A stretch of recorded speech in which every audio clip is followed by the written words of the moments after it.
ప్రతి కథలో ఒక భావం ఉంటుంది. ప్రతి భావంలో ఒక ప్రపంచం ఉంటుంది. ఇది మీ సీనియల్ కథలు, మీ మనసును తాకే కథలు. ఈ కథ నేను చెప్పబోయేది ఒక గ్రామంలో జరిగిన నిజమైన సంఘటన గురించి. ఆంధ్రప్రదేశ్లో కొండల మధ్యలో దాక్కున్న ఒక చిన్న గ్రామం నాగులపల్లె. ఆ గ్రామానికి పశ్చిమం వైపు ఉన్న కొండమీద ఒక పాత గుహ ఉంది. ఆ గుహకు గ్రామంలో అందరూ మాయల గుహ అని పేరు పెట్టారు.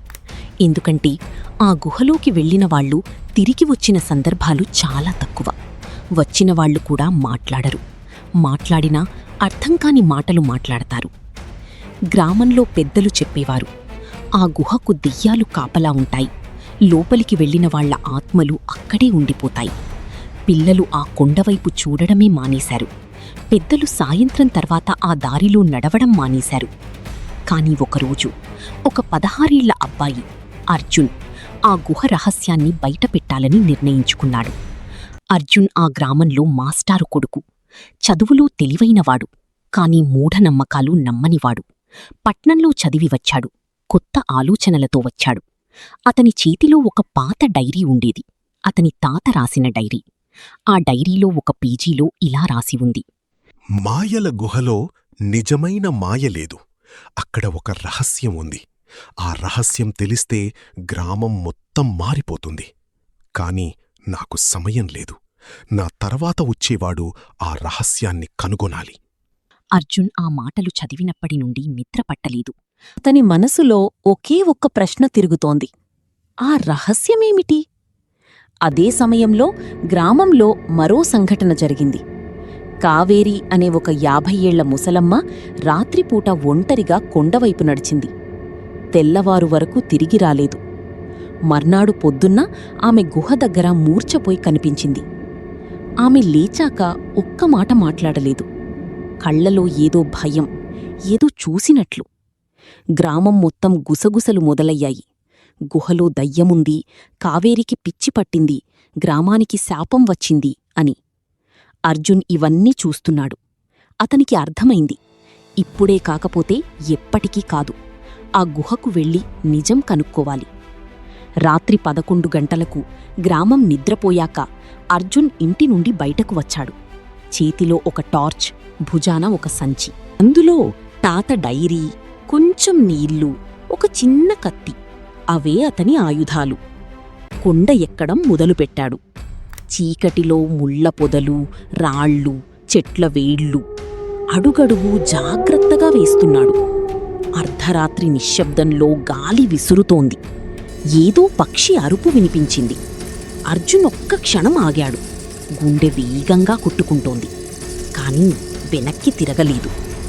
కొండ పైకి ఎక్కుతుండగా సగంలో ఒక విచిత్రమైన వాసన వచ్చింది. గంధకంలాంటి వాసన. ఆ వాసనతో పాటు ఒక చిత్రమైన శబ్దం వినిపించింది. గుం గుం గుం, లోపల నుండి వస్తున్నట్లు. అర్జున్ చెవులు నిక్కబడుచుకున్నాయి. కాని ముందుకు నడిచాడు. చివరికి గుహ ముందుకు వచ్చాడు. గుహ ముఖద్వారం చాలా పెద్దగా ఉంది. లోపలి నుండి చల్లటి గాలి వస్తుంది. టార్చ్ వేశాడు. గుహ లోపల చీకటిలో కాంతి పడింది. గుహ గోడలపై ఏవో గీతలు కనిపించాయి. పాత బొమ్మలు, అక్షరాలు. అర్జున్ నోరు తెరుచుకుంది. గుహలోకి అడుగుపెట్టాడు. లోపల వాతావరణం వేరేగా ఉంది. బయట చాలా వేడిగా ఉన్నా లోపల చల్లగా ఉంది. టార్చ్ వెలుతురులో చూస్తే గుహ చాలా లోతుగా ఉంది. 10 అడుగులు నడిచాడు. 20 అడుగులు నడిచాడు. అప్పుడు కనిపించింది గుహ గోడపై తెలుగులో రాసిన మాటలు. కాని చాలా పాత తెలుగు. అర్జున్ టార్చ్ దగ్గరగా పెట్టి చదివాడు. ఇక్కడ నీళ్లున్నాయి. ఆ నీళ్లు తాగిన వారికి మతిపోతుంది. ఈ రహస్యం ఎవరికైనా చెప్పిన వాడికి ప్రాణాపాయం. అర్జున్ ఆగిపోయాడు. నీళ్ళా? గుహలో నీళ్ళా? అతను ముందుకు నడిచాడు. మరికొంచెం లోపలికి వెళ్ళాక కనిపించింది ఒక చిన్న కుండ. ఆ కుండలో నిండుగా నీళ్లు. ఆ నీళ్లు మామూలు నీళ్లు కాదు. ఏదో వింత రంగులో మెరుస్తున్నాయి. నీలం మెరుపు. అర్జున్ వెంటనే తాత డైరీ తీశాడు. పేజీలు తిప్పాడు. అక్కడొక పేజీలో రాసి ఉంది: గుహలో నీళ్లలో సల్ఫర్ మరియు మినరల్స్ కలిసి ఉంటాయి. వాటిని తాగితే మెదడు తాత్కాలికంగా పనిచెయ్యదు. అదీ మాయ. అర్జున్ అర్థమైంది. ఇది దెయ్యం కాదు, ఇది రసాయన శాస్త్రం. కాని అప్పుడే మరో విషయం కనిపించింది. కుండ వెనక ఏదో పెట్టె ఉంది. చాలా పాత పెట్టె, తుప్పు పట్టిన తాళం. అర్జున్ జేబులో నుండి పెన్నాఫు తీసి తాళం తెరిచే ప్రయత్నం చేశాడు. కొద్దిసేపు కష్టపడగా తాళం తెరుచుకుంది. పెట్టె తెరిచాడు. లోపల చాలా కాగితాలు, పాత నాణేలు మరియు ఒక పెద్ద పటం విప్పాడు. అది గ్రామం పటం. ఆ పటంలో ఒకచోట గుర్తు వేసి ఉంది, నిధి. అర్జున్ గుండె ఒక్కసారి ఆగినట్లనిపించింది. ఇది నిజమా? ఈ గ్రామం కింద నిధి దాచి ఉందా? అతను పటాన్ని జాగ్రత్తగా మడతపెట్టి సంచిలో వేశాడు. అప్పుడే వెనకాల అడుగుల శబ్దం వినిపించింది. అర్జున్ వెనక్కి తిరిగాడు. గుహ ముఖద్వారం దగ్గర ఒక నీడ కనిపించింది. ఆ నీడ మెల్లగా లోపలికి వస్తోంది. అర్జున్ టార్చ్ ఆపేశాడు. చీకటిలో ఒదిగిపోయి నిలబడ్డాడు. గుండె చాలా వేగంగా కొట్టుకుంటోంది. ఆ నీడ లోపలికి వచ్చింది. అది ఒక ముసలాయన, గ్రామ పెద్ద మనిషి రాఘవయ్య. అతని చేతిలో లాంతరు ఉంది. అతను నేరుగా కుండ దగ్గరికి వెళ్ళాడు. కుండ చూశాడు. పెట్టె చూశాడు. పెట్టె తెరిచి ఉంది. అతను ఒక్కసారి ఆగిపోయాడు. ఎవరున్నారిక్కడా? రాఘవయ్య గొంతు లోపలికి మోగింది. అర్జున్ బయటపడాలా వద్దా అని ఒక్క క్షణం ఆలోచించాడు. తర్వాత నిర్ణయించుకున్నాడు. నిజం తెలుసుకోవాలంటే బయటపడాలి, లేదంటే ఎప్పటికీ అర్థం కాదు. నేను అర్జున్ని, మాస్టారు కొడుకు. అని అర్జున్ టార్చ్ వేసి ముందుకు వచ్చాడు.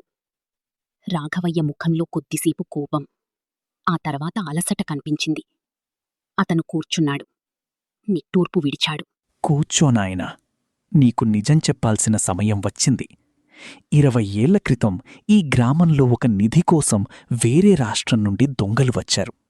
ఆ నిధి మన గ్రామ పూర్వీకులు దాచారు, దేవాలయ సొత్తు. ఆ దొంగలు నిధి కోసం గ్రామస్తులను హింసించారు. అప్పుడు నేనొక నిర్ణయం తీసుకున్నాను.